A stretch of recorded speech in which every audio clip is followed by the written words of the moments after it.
Good afternoon friend, আমরা কুতুব মিনার দেখে এখন আমরা ফিরে চলেছি রাজঘাটের উদ্দেশ্যে। এবং দেখতে পাচ্ছ আমি বাইরে বেরিয়ে যাচ্ছি এবং আমার সঙ্গে আগেও যারা আছে আমার যাত্রীরা তারাও আর কি আমার সঙ্গে আছে। আর চলেছি, দেখতে পাচ্ছ সঙ্গে খোকাদা ছিল, খোকাদার সঙ্গেই ছিলাম কারণ আমি ভিডিও করতে করতে পিছনে পড়ে যাচ্ছিলাম, তাই খোকাদার সঙ্গে ছিল পাহারাদার হিসাবে। তো সঙ্গে চলো দেখতে থাকো। এই যে দেখতে পাচ্ছ আমরা বাইরে বেরিয়ে যাচ্ছি। এখান থেকে বেরিয়ে খুব খিদে পেয়েছিল কারণ অলরেডি তখন 4:30 বেজে গেছিলো। তো ওখান থেকে বেরিয়ে আমরা খাওয়া দাওয়া করে তবেই আমরা গেছিলাম রাজঘাটের উদ্দেশ্যে। আর সেই রাস্তাটাও তোমাদের আমি শেয়ার করে দিলাম। দেখতে পাচ্ছ চলে এসেছি এবং হোটেলটা বেশ ভালো ছিল, খাওয়া দাওয়াটা কিন্তু সেরকম একটা ভালো ছিল না। 500 টাকা করে পার প্লেট নিচে জানলাম, সেই হিসেবে মাছের পিস দেখলাম। এখানে সব আমাদের খাওয়া দাওয়ার আইটেম, এখানে সব নিরামিষ খাবে, কেউ আমিষ খাবে, সবাই আলাদা আলাদা বসেছি। এই আমাদের কাকিমা আর এই যে মহারানীও কোথায় হাওয়া হয়ে গেছিলে, আর ওই যে বোনরা বসেছে, বড় করে দেখায়।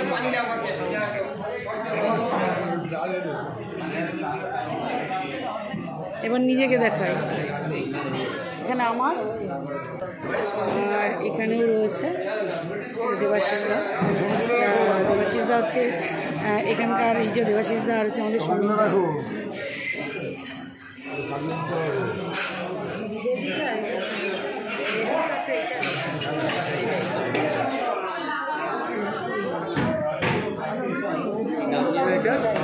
হোটেলটার নাম জানি না, নামটা জানতে হবে।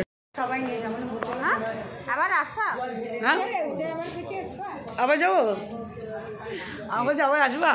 আমার দেখা দেখি আন্টিও নিয়ে নেবো, বোতলগুলো আমার আপনি দিছিল না, সবার জায়গা দেখি নিয়ে একটা।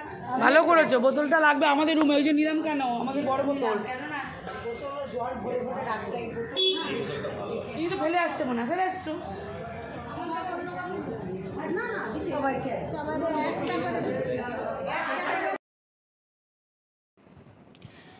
দিল্লি হাট এই হোটেলটাতে আমরা খাওয়া দাওয়া করে বেরোলাম। আর কি খাওয়া দাওয়া করেছিলাম, এখানে একদম ছোট্ট ছোট্ট দুটো মাছের পিস নিয়ে 800 টাকা প্লেট খেয়েছিলাম পার হেড আর কি। তো যাই হোক, সবটা শেয়ার করা যায়নি কারণ খেতে বসে গেছিলাম, খিদেও পেয়েছিল। এখন আমরা যাব রাজঘাটের উদ্দেশ্যে। আর দেখতে পাচ্ছ আমরা অলরেডি রওনা হয়ে গেছি। এখানে হচ্ছে গান্ধীজির সমাধি, স্মৃতি সমাধি রয়েছে, জানো, স্মৃতিসৌধ যেটাকে আমরা বলি, সমাধি স্থল। তো রাজঘাটের উদ্দেশ্যে আমরা যাচ্ছি। আর এটা অলরেডি রাজঘাটের ভেতরে আমি এন্ট্রি নিয়ে নিয়েছি এবং চলেছি, এবং তোমাদের ভিউটা সাইডে একটু শেয়ার করতে করতে তোমাদের যাচ্ছি। তো চলো সঙ্গে থাকো, দেখতে থাকো, ভালো লাগবে আশা করি। আর সমাধিস্থল মানে বুঝতে পারছো, একটা ভালো লাগার জায়গা বলতে একটা দুঃখের জায়গা যেটা বলতে পারো, মানে সমাধি। তো তার আগে চেকিং আছে। তো এই রাস্তা দিয়ে আমি চলেছি, পুরোটা তোমাদের শেয়ার করছি যাতে তোমাদের সুবিধা হয়। যদি তোমরা কোনোদিন যাও, তোমরা কীভাবে যাবে, কোন রাস্তা দিয়ে ঢুকবে, এটা তোমাদের বুঝতে সুবিধা, আর কিছুই না।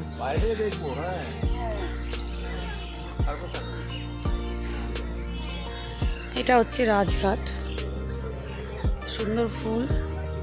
বাবা ওদের খুব এনার্জি আছে, দৌড়ে দৌড়ে যাচ্ছে।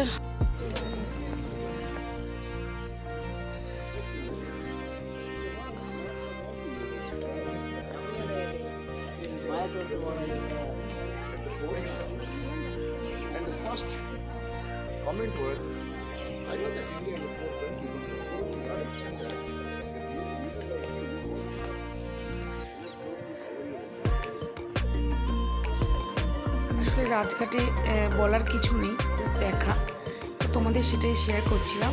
আর আমি কি ভয়েস দেবো এখানে বা কি কথা বলবো, এখানে অ্যাকচুয়ালি নীরবতা পালন করাই উচিত। আর এইসব স্মৃতিসৌধের জায়গায় নীরবতা পালন করাটা আবশ্যক, কারণ এটা হচ্ছে মানে সভ্যতার মধ্যে পড়ে।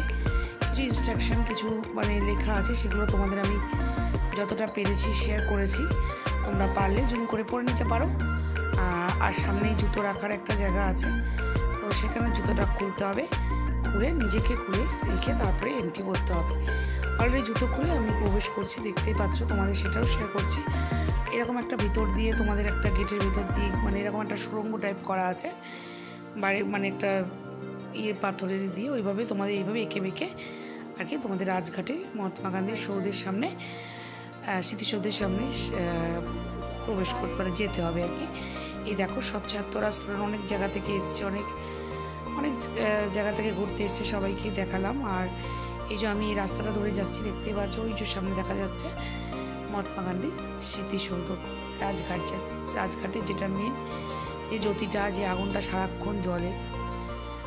তো তোমাদের শেয়ার করছি কত ভিড় ছিল। মোটামুটি আমরা গেছি যাওয়ার পর একদম আমরা লাস্টের দিকে গেছি, তখন আর কি গেট বন্ধ হওয়ার টাইম বলে ফাঁকা হয়ে গেছিলো। তো ছিলাম তাও 10 মিনিট, যথেষ্ট আর কি দেখার আছে এখানে, জাস্ট একটু ভিউটা। আর এই অমর জওয়ান রাজঘাটের যে জ্যোতিটা জ্বলছে, একটা সারাক্ষণ মহাত্মা গান্ধী স্মৃতিসৌধের সামনে, এটাই আর কি দেখার আর কি। তো এটাই তোমাদের শেয়ার করলাম, সঙ্গে দেখো দেখো না ভিডিও মানে আমার ইউটিউবে। এটা হচ্ছে মহাত্মা গান্ধীর সমাধি, এটা হচ্ছে রাজঘাট। ভিউটা খুব সুন্দর।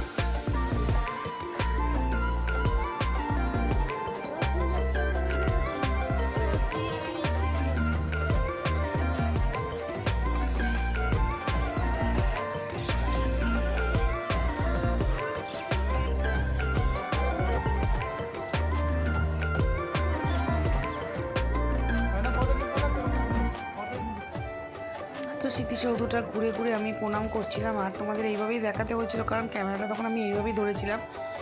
তো যাই হোক, মানে আমি ধরিনি, মানে যারা তার দেবাশিসরা ধরেছিল এইভাবেই, যে কিছু করার নেই। তো পুরোটাই রাউন্ডকে ঘুরে আমি দর্শন করেছিলাম, আর সেটাই তোমাদের শেয়ার করলাম। আর আজকে এই পর্যন্ত ভিডিওটা ভালো লাগলে অবশ্যই করে লাইক কমেন্ট শেয়ার করো, আর চ্যানেলটাকে সাবস্ক্রাইব করে পাশে থাকো। এবং আরও নতুন আরও ভিডিও আসবে, যেই ভিডিওগুলোতে আমি ঘুরতে গেছি এবং সেগুলো আমি তোমাদের শেয়ার করব, সঙ্গে থাকো। আর অবশ্য করেই দেখতেই পাচ্ছ মহাত্মা গান্ধীর স্মৃতিসৌধ, আর তোমাদের সামনে চলে এসেছি রাজঘাটে, দেখিয়ে দিলাম যেটুকু পেরেছি। এবার আমরা চলে যাব এখান থেকে বেরিয়ে লালকেল্লা, কারণ অনেকটা টাইম হয়ে গেছিলো, 6টা বেজে গেছিলো। তো এখন আমরা বেরিয়ে যাচ্ছি রাজঘাট থেকে। তো রাজঘাট থেকে বেরিয়ে আমরা যে লালকেল্লায় যাব, সত্যি কথা বলতে কি লালকেল্লাটা একদম দর্শন করা হয়নি ভালোভাবে, যতটা হয়েছে ততটা তোমাদের শেয়ার করব।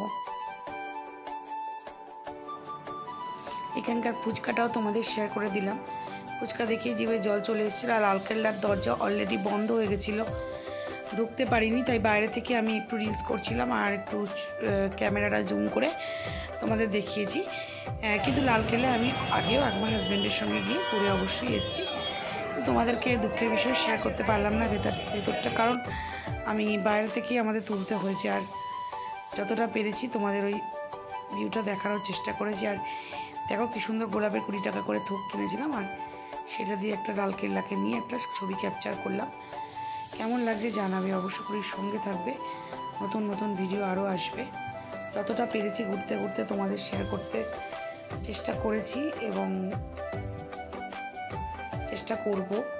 কিন্তু ওই যে বললাম, ঘুরতে গেলে ভিডিওর এনার্জি কম, ঘোরার এনার্জিটাই বেশি লাগে, এটাই বাস্তব। আর ভিডিও করলে সবাই বেশিরভাগ সময় তাকিয়ে থাকে।